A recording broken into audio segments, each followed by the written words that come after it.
라디오 소설 세계 명작선 카프카 원작 변신 세 번째 시간입니다.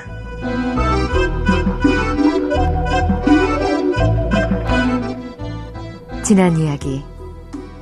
지베이는 사장이 그레고르가 출근하지 않은 것에 대해 의심을 품고 있다는 얘기를 전했고, 그레고르는 흥분해서 정신없이 소리쳤다.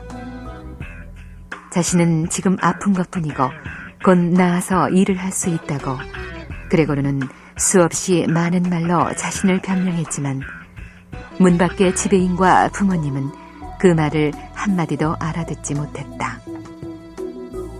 그는 거실로 나가기 위해 입으로 열쇠를 돌려 문을 열었다. 그가 거실의 모습을 드러낸 순간 지배인과 그의 부모님은 경악을 금치 못한다.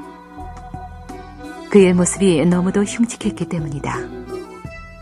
그는 아버지가 들고 있는 위협적인 단장과 신문, 그리고 끔찍한 씩씩 소리에 쫓겨 방 안으로 밀려 들어왔다. 마침내 주위가 조용해졌다.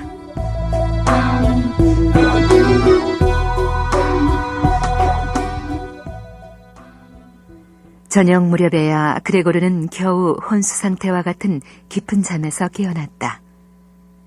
충분히 자고 충분히 쉬었다. 천장과 가구 위에 가로등에 파란 불빛이 흘러들어와 비치고 있었으나 방바닥 위에 그레고르의 주위는 어두웠다. 그레고르는 더듬이를 이용해 더듬으면서 무슨 일이 일어났는지 알아보려고 천천히 문 쪽으로 기어갔다. 왼쪽 옆구리에 길다란 상처가 생겨 불편하게 당겼으며 좌우 두 줄 다리들을 규칙적으로 절뚝거려야 했다. 게다가 다리 하나는 오전에 있은 소란으로 심한 부상을 입고 있었다. 다리를 하나만 다친 것도 기적에 가까웠다. 그 다리는 감각을 잃은 채 질질 끌렸다. 무엇이 그를 문 앞까지 오도록 유혹했는가를 그 앞에 다다라서야 알게 되었다. 그것은 음식 냄새 때문이었다. 잘게 썬 빵이 둥둥 떠있는 우유를 담은 그릇이 놓여 있었다. 그레고르는 기쁜 나머지 소리를 내어 웃을 뻔했다. 아침나절보다도 배가 훨씬 더 고팠기 때문이다.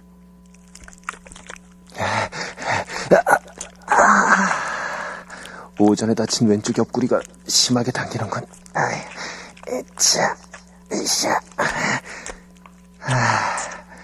내가 좋아하는 거잖아. 이 우유는 누이 동생이 내 생각을 해서 넣어준 게 분명해. 그는 곧 우유 속에 눈까지 잠길 정도로 머리를 집어넣었다.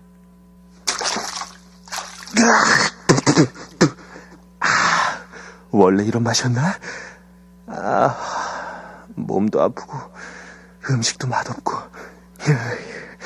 도저히 먹을 수가 없겠어. 그는 오싹 소름이 끼치는 것 같아서 음식을 외면하고 방 한가운데로 기어서 돌아왔다. 문틈으로 내다보니 거실에는 가스등이 환하게 밝혀져 있었다. 평소 같으면 아버지가 석간신문을 어머니나 누이 동생에게 소리 높여 읽어주었을 텐데 지금은 아무 소리도 들리지 않았다. 집안에 사람이 전혀 없지는 않을 텐데 주위가 너무 조용했다. 어쩌면 이렇게들 조용하게 지낼 수가 있을까? 집안에 아무도 없는 것만 같아. 눈앞의 어둠을 지켜보면서 그는 부모님과 누이 동생을 이런 좋은 집에서 생활할 수 있게 해준 자신이 대견하다고 생각했다. 그러나 이 안락과 이 행복, 이 만족의 일체가 지금 무서운 종말을 보게 된다면 어떻게 될 것인가? 그런 상념들을 떨쳐버리기 위해 차라리 몸이라도 움직여보는 게 낫겠다고 생각한 그레고르는 방 안을 이리저리 기어다녔다.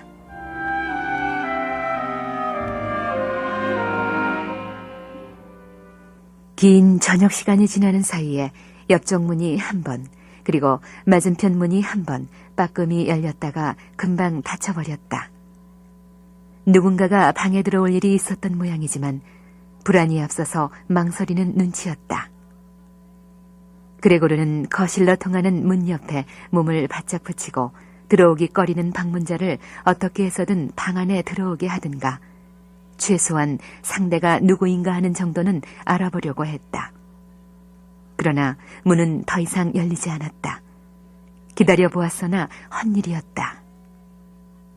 문이란 문이 모두 잠겨있던 아침엔 다들 그의 방에 들어오려고 하더니 지금은 아무도 들어오려고 하지 않았다. 문 하나는 그레고르가 열었고 다른 문들도 낮 동안에 열렸을 게 분명한데 지금은 모든 문의 자물쇠가 밖에서 채워져 있었다. 밤이 깊어 거실의 불이 꺼졌을 때에야 그는 부모님과 누이 동생이 그때까지 자지 않았음을 알게 되었다. 발끝으로 걸으며 가만가만히 멀어져가는 세 사람의 발자국 소리를 똑똑히 들었기 때문이었다. 다음 날 아침까지는 아무도 그레고르의 방을 찾아오지 않으리라. 그리하여 그는 어떻게 살아야 할지 앞으로의 생활에 대해 아무에게도 방해받지 않고 생각할 긴 시간을 갖게 되었다. 지금 방바닥 위에 납작하게 엎드려 있는 이 방, 천장이 높은 텅 빈 방은 그를 미우하게 불안하게 만들었다. 원인은 알 수 없었다. 그레고르는 거의 무의식 중에 하지만 가벼운 수치심을 느끼면서 소파 밑으로 기어들어갔다.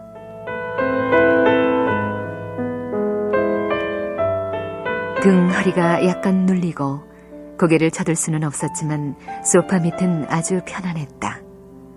단지 몸통이 너무 커서 전신이 완전히 들어가지 않는 것만이 유감스러웠다. 그레고르는 소파 밑에 엎드린 채로 가끔은 꾸벅꾸벅 졸기도 하고 이따금 공복감 때문에 잠에서 깨어나기도 하고 또 걱정과 막연한 희망에 사로잡히기도 하면서 하룻밤을 보냈다.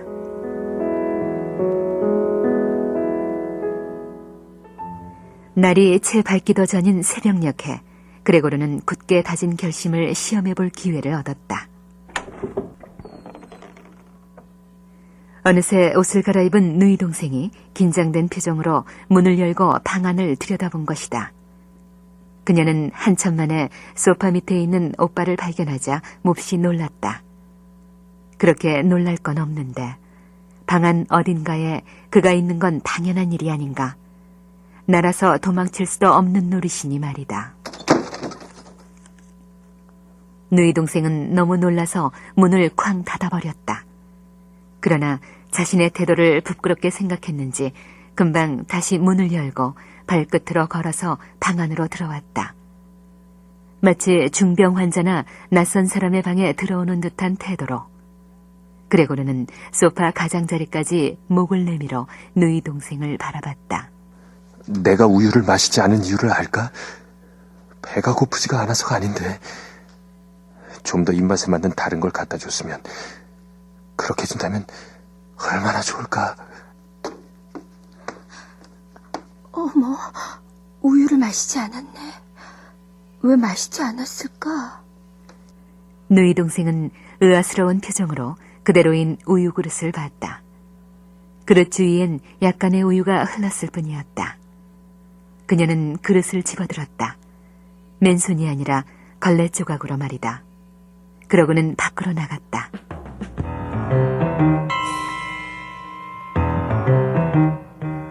이번엔 무엇을 가져다 줄 것인가 하고 그레고르는 가슴을 두근거리며 이것저것 상상을 해보았다.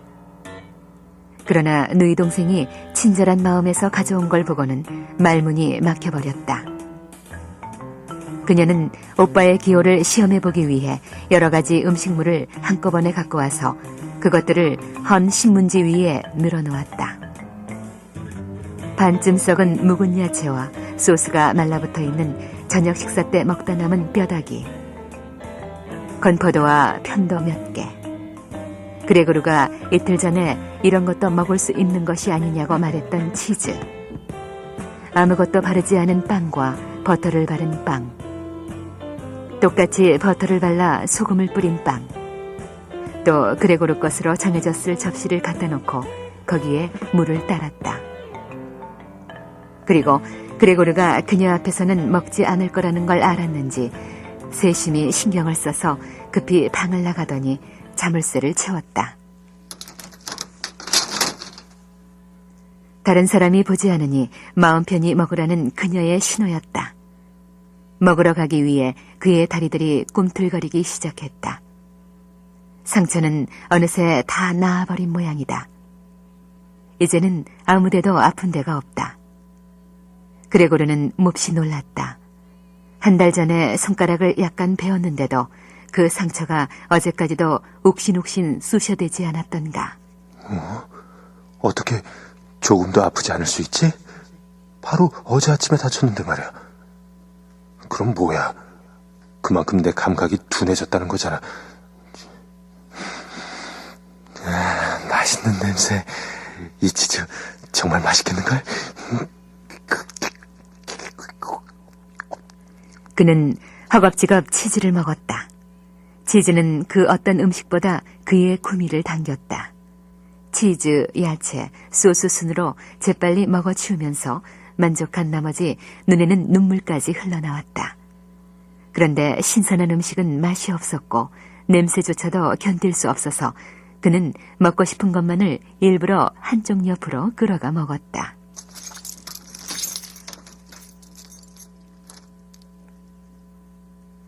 먹고 싶은 걸 다 먹어치운 후 원래의 위치에서 태평스럽게 뒹굴고 있는데 누이 동생이 천천히 열쇠를 돌리는 소리가 들렸다. 몸을 숨기라는 신호였다.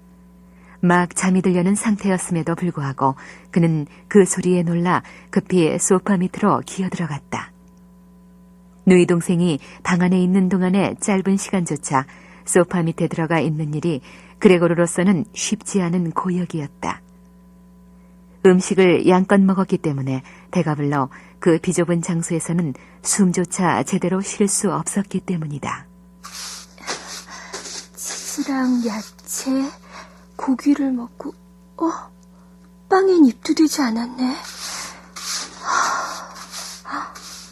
누이 동생은 남은 음식들을 빗자루로 쓸어 담았다. 일단 이곳에 가지고 온 음식은 입을 대지 않은 것도 쓸모없다는 식이었다. 그레고르는 숨이 막혀 질식할 것 같은 상태에서 약간 튀어나온 눈으로 누이 동생의 모습을 봤다. 그녀는 모든 음식을 재빨리 통 속에 쓸어넣고는 나무 뚜껑을 닫은 후에 방 밖으로 들고 나갔다. 누이 동생이 몸을 돌리자마자 그레고르는 소파 밑에서 기어나와 기지개를 켜며 느긋한 자세가 되었다. 아휴, 정말 혼났네. 잔뜩 먹어서 소파 밑에선 숨도 제대로 쉴 수 없었어. 정말 편하다.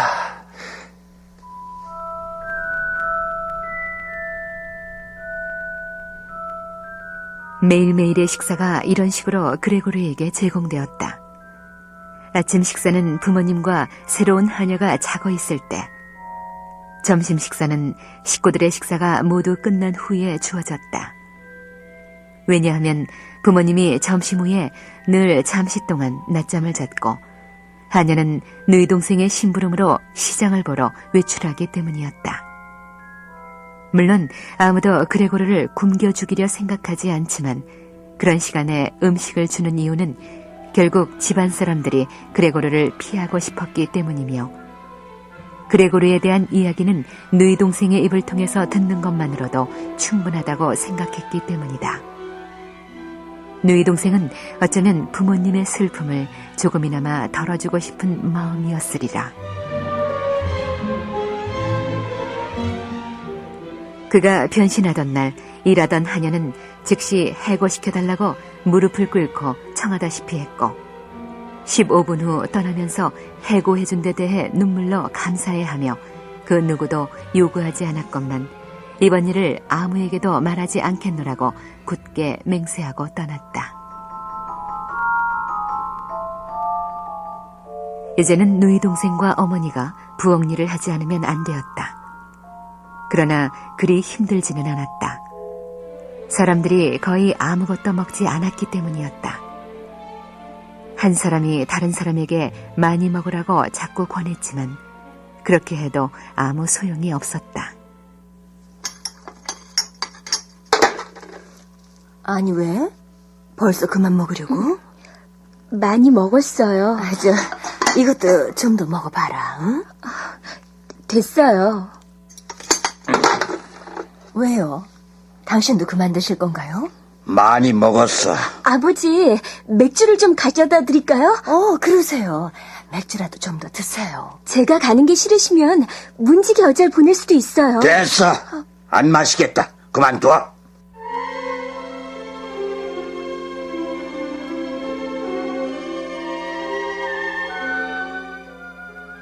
이미 첫날 아버지는 어머니와 누이 동생에게 모든 재정 상태며 앞날의 전망을 설명했다.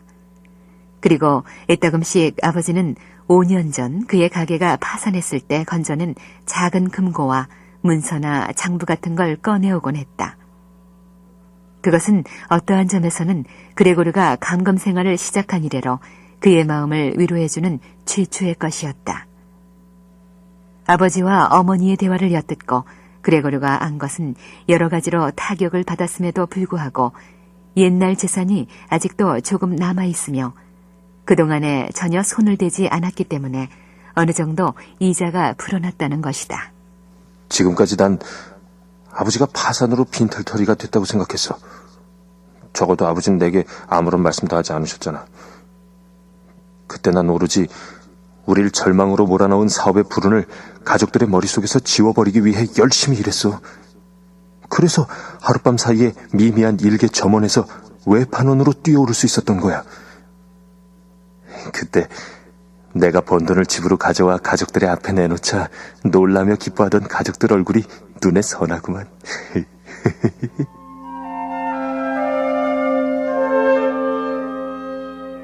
돈이 조금 있다고는 하지만 그 정도의 적은 이자로 한 집안의 생활을 꾸려나갈 수는 없다. 아마 1년이나 기껏해야 2년 정도 연명할 수 있을 것이다. 결국 그것은 손을 대서는 안 될 돈이었고 만일의 경우를 대비해 남겨두어야 할 정도의 금액에 지나지 않았다. 생활비를 벌어야 했다. 하지만 난 자신이 없어. 하지만 당신은 건강하시잖아요. 건강하긴 하지만 나이가 나이인데다 아무런 일도 하지 않고 5년을 보냈잖아. 평생 고생만 하다가 처음으로 얻은 휴가라고 할 수 있는 이 5년 동안 난 살만 쪘어. 이젠 자유롭게 움직일 수도 없다고. 하지만 난 집안을 왔다 갔다 하는 것도 힘들 지경이. 자식이 더 심해지셔서 요즘은 호흡곤란이 더 심해지셨어요. 어머니가 일을 하신다는 건 정말 무리예요. 제가 나가서 돈을 벌어오겠어요. 안 된다, 아가야. 넌 너무 어려. 네가 뭘 할 수 있겠니? 그래, 태. 너한테 이 집안의 무거운 짐을 떠맡길 수는 없다.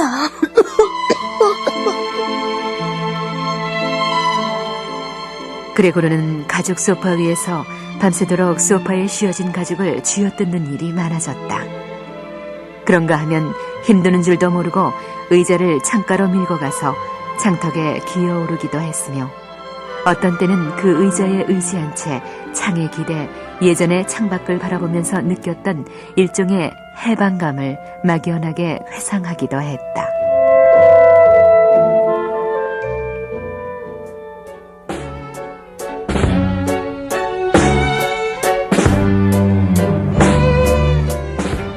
카프카 원작 변신 세 번째 시간이었습니다.